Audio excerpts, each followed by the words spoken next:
Sir இந்த பிப்ரவரி 22ஆம் தேதி அன்னைக்கு இந்த பேச்சுவார்த்தை முதல் கட்டமாக திமுக கூட்டணியில நடக்குது. சோ இந்த பேச்சுவார்த்தை குழு எப்படி நடக்கும் சார்? இதோட அடுத்த ப்ராசஸ் எப்படி இருக்கும்? பொதுவா வந்துங்க எத்தனை தொகுதிகள்ங்கிறத தலைவர்கள் வந்து ஒரு இன்ஃபார்மலா முடிவு பண்ணிடுவாங்க.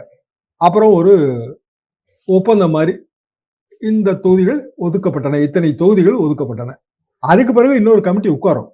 இன்னின்ன தொகுதிகள் அது ரொம்ப முக்கியங்க. ஒரே தொகுதிக்கு பல பேர் கேட்பாங்க. பயங்கர முட்டல் மோதல் நடக்கும். மன வருத்தம் வரும். வலியும் வந்து காயமும் ஏற்படும்.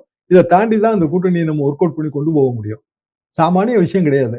அதுதான் முக்கியம். அப்ப திமுக ஒரு பிராட் பிரின்சிபிள் எடுத்துருச்சு. அதை நான் வரவேற்கிறேன்.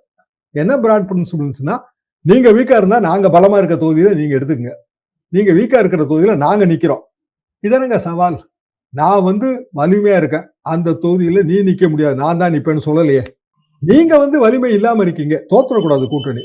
நாங்க நின்று ஜெயிச்சுக்கிறோம். இது வந்து கரெக்ட் பாலிசி. அப்படியான நிலைமையில தொகுதி பங்கீட்டு குழுவுல நம்பர் முடிவான பிறகு இன்னின்ன தொகுதிகள்ங்கிற ஐடென்டிபிகேஷன் இருக்குல்ல, அந்த ப்ராசஸ் முடியறதுக்கே 10 நாள் ஆகும். அதாவது மார்ச் மாதம் முதல் வாரம் தான் இன்னின்ன தொகுதிகள்னு தெரியும். இல்ல அப்போ ஏற்கனவே இருக்கிற எம்எல்ஏக்கு சீட்டு கிடைக்காம போகிறது அந்த மாதிரியான சிச்சுவேஷன் ஏற்படுமா சார் இப்ப இருக்கிற நிலைமைக்கு? அந்த 70 தொகுதி வீக் பட்டியல்ல காங்கிரஸ் கட்சியோட சிட்டிங் எம்எல்ஏக்கள் நிறைய பேர் இருக்காங்க.